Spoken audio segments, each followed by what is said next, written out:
Sugarland with a closer look at this warning from the Postal Service. Brandon. Yeah, Keith, that warning, the latest development in some say has been a long-standing troubled financial times for the United States Postal Service. But it also comes when some say, if you look at this into context, it's merely a political ploy because there's a bill out there that would infuse the Postal Service with some $25 billion.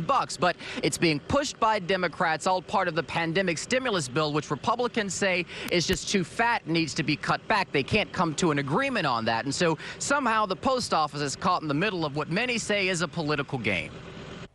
Here's the letter to Texas's Secretary of State, 46 states total from the post office, warning it may not be able to deliver mail-in ballots in time for the November election to be counted, although some say we have no choice. It seems that this is the direction we're headed in. The direction, according to Congressman Al Green of Texas's 9th District, takes most voters to cast their ballots by mailbox. A part of the participatory democracy is voting. That's how you participate.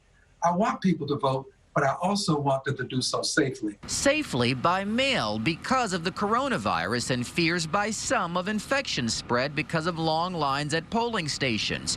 Democrats primarily have been of that opinion. Many Republicans, meantime, argue mail-in voting ups the risk of voter fraud. And what's wrong with just going into the old, voting stations and vote?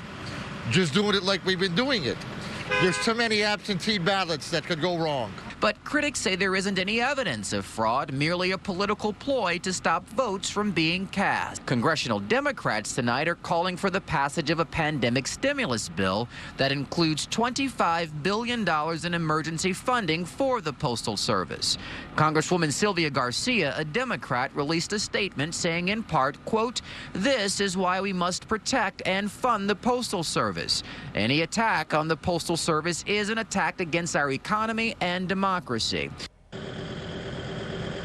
And right now, tonight, waiting for Congress to make up its decision on whether it will pass that bill or one that the Republicans have in place. In the meantime, the post office waiting for money and those cuts taking place. The letter warning that there may be some trouble as far as mail-in ballots are concerned this November. Live tonight in Sugarland, I'm Brandon Walker, KPRC Channel 2 News. Brandon, thank you.